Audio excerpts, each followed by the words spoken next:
Pode Papo. Estamos de volta aqui com o nosso Pode Papo super útil, né? A gente está falando aí sobre segurança digital, os golpes, como a gente pode se proteger. A gente começou ali a falar sobre inteligência artificial, mas antes de falar sobre esse futuro, já quero colocar aqui um outro tópico em discussão nesse bloco, que é a questão das senhas, né? A gente estava conversando aqui um pouquinho no intervalo, né, sobre a questão de senha, né? Se eu tenho senha para tudo, ou a minha senha é aquela de 20 anos, que eu só venho usando para todos os aplicativos a mesma senha. Ou se a gente vai atualizando a senha. Faz diferença isso quando o assunto é segurança? Você já está até rindo aqui, né? Gente, por favor, usem letras, números, caracteres especiais, né? Não, nunca, em hipótese alguma, use a mesma senha para tudo, né? Ops. Porque a gente, o que acontece? A gente quer facilitar, a gente está hoje, né? A gente abriu o programa falando isso, é banco, é parte de documento, é aplicativo disso, e-mail. Hoje, por exemplo, eu tenho uns 5, 6 e-mails que eu tenho que ver todos os dias de diferentes lugares. Maravilhosa, eu gosto assim, eu ensino assim. É mesmo, eu nem sabia, eu estava achando que eu estava errada. Gente, como boa prática de segurança, a gente tem que ter um e-mail corporativo, pelo menos 3, tá? Porque a gente que trabalha, né, tem corporativo, mas pelo menos 3. A gente tem o corporativo, a gente tem o pessoal para receber as contas e a gente tem o e-mail de lixo que a gente sai por aí dando para todo mundo. O e-mail, eu acrescentaria um e-mail que é para tu ter registrado nas tuas redes sociais, não ser o mesmo. Ah lá. Olha que interessante, que às vezes você deixa ali para contato. Deixa só... Não, para rede. Para recuperação. Para recuperação. Quando faz o cadastro na rede social. Eu nunca ia passar isso pela minha cabeça. Eu tenho um e-mail que é só... Porque se tiver alguma invasão, não vai ter conexão. Então, assim, minhas redes sociais, todas é o mesmo. Mas eu uso ela só para as redes, cadastrar nas redes sociais. E não é um e-mail que você precisa ficar entrando para ver o que você está recebendo de mensagem. Pode ter um vazamento, por exemplo, eu estou cadastrada numa loja que eu gosto de comprar, enfim. Pode ter um vazamento de alguns dados, né? Teve uma marca famosa de maquiagem que teve um vazamento. Então, o que vazou ali? Meu e-mail. Então, ali já estaria o e-mail que eles podem tentar pela rede social. O que eu gosto de comprar, né? Então, tinham várias informações, né? CPF, tudo isso foi vazado. E é engraçado que a gente não toma conhecimento do vazamento. Deveria. Ou então fica sabendo muito tempo depois. Você já nem lembra se você tem cadastro na loja. E eu diria que todas nós temos cadastro ali.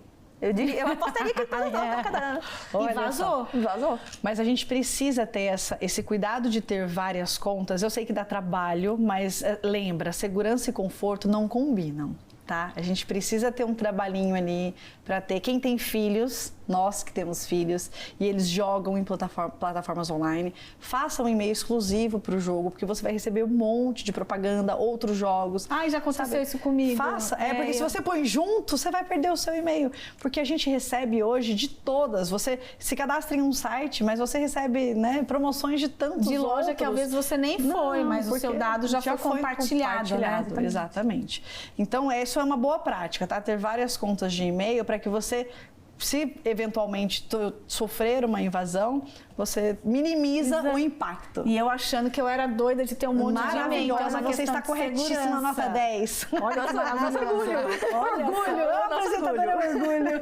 E agora a questão da senha. Então, uma senha para todas as minhas contas de e-mail também não é muito legal. Não é o adequado, mas assim, a gente geralmente tem aquela palavra que a gente gosta. Então, muda o caractere especial, né? Não deixa só o arroba, porque todo mundo usa só o arroba, né? Mas a gente tem mais caracteres especiais ali. Muda o número, faz referência ao número que você está sempre vendo, para não ser uma coisa difícil de lembrar. Porque a gente sempre tem alguma coisa que a gente vê frequentemente. É o número da sala, é o número do apartamento, é o endereço, número da sala comercial, né? Mas assim, que número é esse que você vê com frequência, que somado a uma palavra e a um caractere, pode ser uma coisa que você lembre com frequência, mas que para outra pessoa não faça o menor sentido. E eu acho que também as pessoas já passaram, né, nessa questão de senha. Por exemplo, quando você baixa o aplicativo, aí aquele aplicativo fica atualizando várias vezes e você entra no recuperar a senha, porque obviamente a gente não lembra de todas as senhas, isso é normal. Isso é perigoso? Toda hora que você põe ali recuperar senha. Tem aplicativo, por exemplo, que eu já nem sei mais a senha, eu já entro no recuperar a senha. Não é perigoso desde que você tenha controle e acesso ao e-mail de recuperação, né? Desde que esse e-mail de recuperação seja né, com verificação em 2 etapas, e seja um e-mail seguro, não tem problema, porque as pessoas esquecem com frequência. E uma coisa também que acontece, pelo menos comigo, com muita frequência, quando a gente vai entrar dentro ou um aplicativo, ou um site, ou uma loja, enfim, quando a gente vai ter esse primeiro contato, aí aparece ali, como que você quer entrar? Obviamente que é mais rápido quando você entra com aquelas opções, né, de ou e-mail. a conta de e-mail, ou a conta de uma rede social. Eu sempre fico na dúvida ou se eu crio um e-mail e uma senha para entrar ali. Tem diferença? Eu acho que a gente pode voltar à sugestão daquele e-mail. Sabe aquele e-mail que você usa para tudo? É aí que você vai usar esse. Para esse tipo de cadastro. Porque daí você também não precisa ficar cadastrando em todos os lugares do mundo, né? Porque isso é uma boa prática no sentido de facilitar a coleta de dados. Para você fornece o seu e-mail e a gente te dá uma experiência mais rápida. Acontece. E tá tudo bem, é assim que o jogo funciona. Então, se você dá aquele passo para trás e cria um e-mail, esse aqui vai para onde quiser. Eu vou fazer um e-mail para fazer cadastro nesses aplicativos. Eu tenho um e-mail de compras. E aí ele fica lá. Se vazar, vai vazar. Mas o impacto, de novo, no corporativo não tem, no pessoal não tem. Ele tem impacto só naquilo ali. Gente, é isso. Agora, saindo daqui, eu vou criar o meu e-mail para compras. Olha que maravilhoso. Não, eu acho que a gente está falando muito dos nossos dados, mas tem dados que eu quero fornecer. Por exemplo, tem um site que eu compro e chega na minha casa no outro dia, que eu acredito que todos gostam bastante.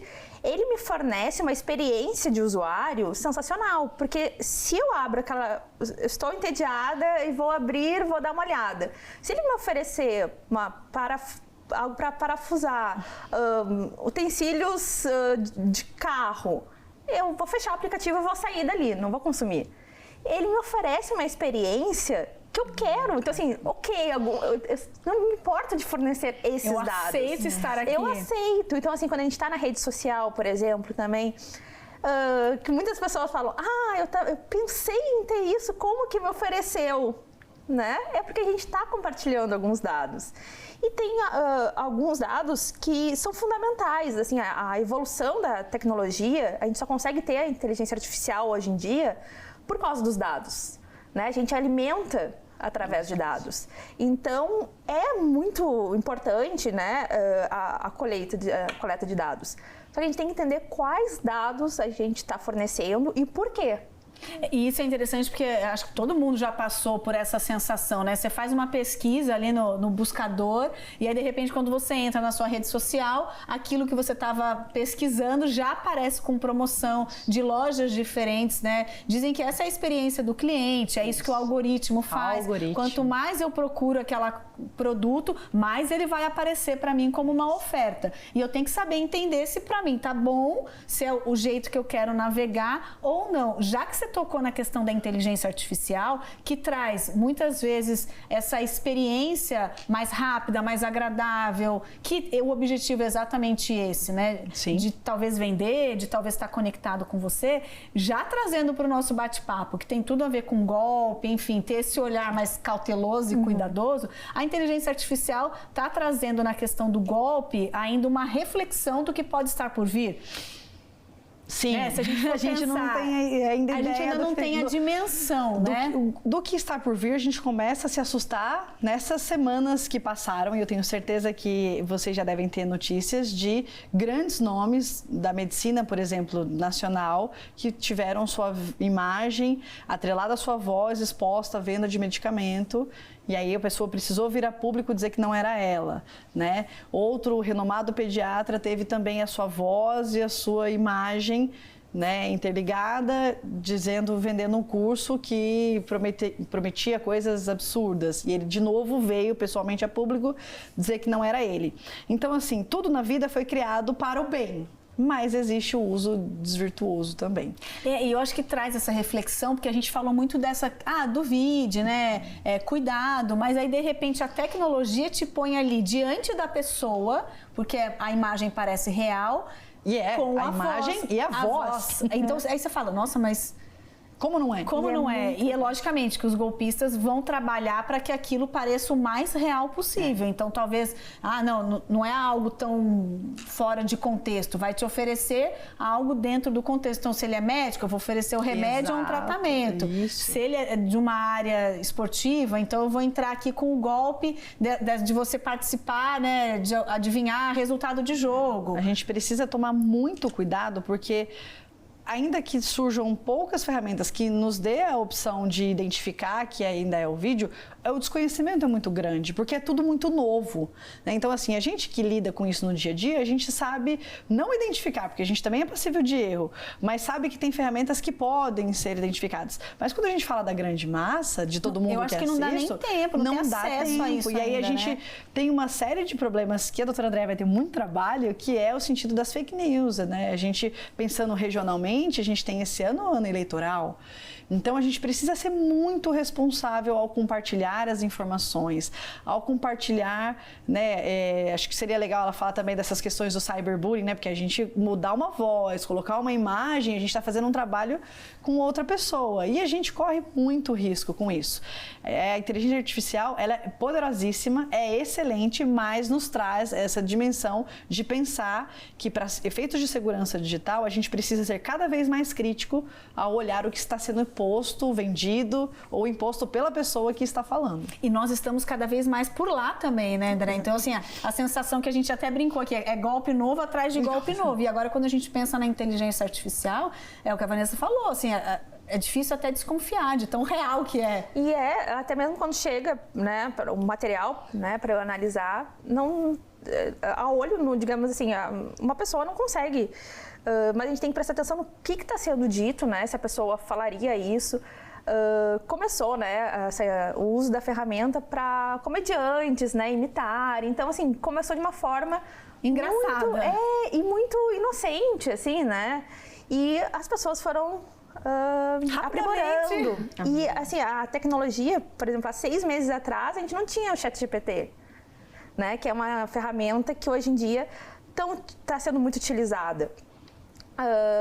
Quase grande parte da população já sabe o que é, já está tendo maior contato, que há 6 meses atrás pouco se falava, né, da inteligência artificial. Agora já faz parte do nosso dia a dia, em 6 meses. Então, da mesma forma que está fácil acesso, eles vão utilizar, né, tanto a ferramenta é sensacional, a inteligência artificial. A gente pode fazer muita coisa com ela, ser muito mais produtivo, tem muitos benefícios, né? Eu não estou aqui eu amo tecnologia, eu amo falar sobre inteligência artificial, mas tem gente que vai sempre, né? Qualquer em todo lugar tem, né? O espertinho, né? Para o bem, né? Mas aí vai utilizar para fazer tanto crimes, né, de golpes, como também está sendo muito comum, infelizmente, é algo muito triste, adolescentes na escola, né? Principalmente meninas, são vítimas de não é nem montagem, né? Eles pegam o rosto da pessoa. Então, assim, tem vazamentos de fotos íntimas de adolescentes, que não é foto íntima, né? Na verdade, é o rosto dela num corpo, e isso viraliza, como se fosse uma verdade. E com a inteligência artificial, você não consegue perceber a montagem. Exatamente, isso é muito bem real, feito. É muito bem feito. E as pessoas estão utilizando isso para fazer bullying, né?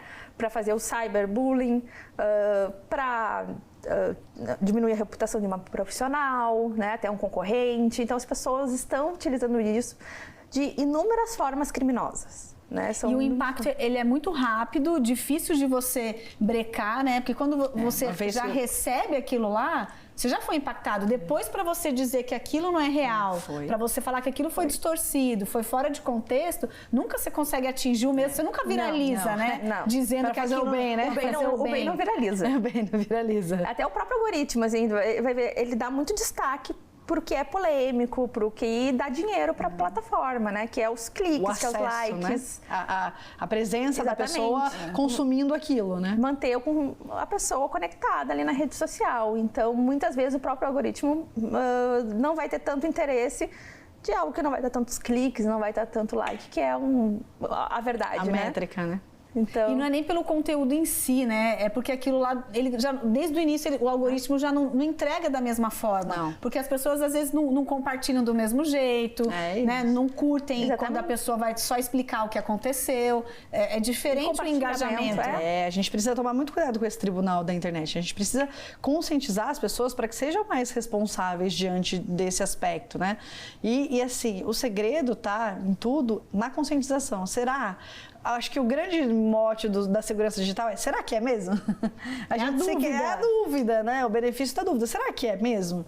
Porque agora a gente tem que ser mais criterioso em não sair acreditando, principalmente nas fake news que surgirão.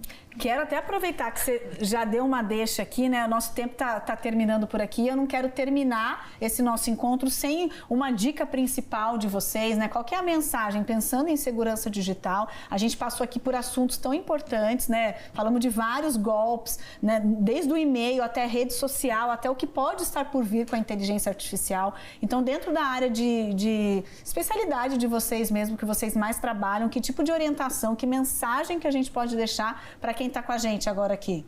A primeira minha é: desconfie. Desconfie, seja criterioso, né, na mensagem que você recebe, não reaja de forma imediata. Pense, pare, pense, desconfie e, se necessário, quando a gente fala de fake news, analise a fonte, vá buscar a fonte para que a gente não passe por mais ou fique repassando, né, mensagens desagradáveis ou que não são verdades. Que esse compartilhamento a gente não tem o controle, não né? Não tem controle. E André, e você? O que você consegue deixar aqui pra gente de mensagem, né? Quando a gente fala em segurança digital, principalmente essa parte jurídica, né? Primeiro, repetiria o que a Vanessa falou, que é: tome cuidado com o que compartilha e com que conteúdo está acessando, com quem está sendo influenciado, né? Quem eu sigo. Se isso... E se questionar, porque a gente pega tão rápido a informação e repassa. E às vezes, se a gente parar e pensar: eu faria isso fora da rede social? Normalmente as pessoas não fariam isso. Então a gente teria, né, um local, as redes sociais seriam talvez menos agressivas, menos violentas, né? E seria um local um pouco mais agradável, né? Porque hoje em dia, agora vai chegando eleições, vai chegando momentos assim que as pessoas ficam querendo compartilhar a opinião. Então, respeite a opinião do colega, tome cuidado na ingenuidade social, que não existe almoço grátis, né? Eu acho que a dica principal, assim, que eu poderia dizer é: não existe almoço grátis, nossos dados têm um valor, né, muito grande. Então, cuidado com o que a gente compartilha, com o que a gente passa de informação, porque isso vai conseguir, né? Nunca a gente vai estar num local 100% seguro, da mesma forma que na vida real, né? Se a gente andar na rua, a gente pode ser furtado, mas eu não vou andar com meu celular de uma forma que qualquer pessoa possa vir e me tomar, né? Então, eu vou guardar na minha bolsa. É a mesma lógica no mundo digital. Eu não vou deixar tão fácil, né? Pode ser que aconteça, claro, estou suscetível.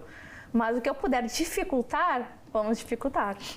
Adorei, é isso mesmo. A gente às vezes embaralha um pouco a vida real com a vida digital, né? Com a nossa vida ali nas redes. E a mesma questão de segurança a gente tem que ter. Eu espero que a gente tenha te ajudado aí nesse papo tão importante e necessário sobre segurança digital. Vou te lembrar que eu estou te esperando lá na nossa rede social para participar. A gente quer saber a sua opinião também. Se você ou já caiu em golpe, ou tem alguma dica que você já seguiu e acabou evitando um golpe, ou o seu colega, enfim. Vamos continuar o nosso bate-papo por lá também. E esse nosso bate-papo, inclusive, fica disponível lá no Globoplay. Você pode acessar, pode maratonar aqui os nossos podpapo, porque isso é bom demais. E eu te espero por lá também. Quero agradecer demais a participação de vocês aqui no programa. Obrigada por tanto conteúdo, dicas, reflexões aí do que está por vir. Obrigada, Xará. Obrigada, André. Foi bom demais. Muito legal participar. Maravilha. Espero que você tenha gostado. Até o nosso próximo Podpapo. Tchau, tchau.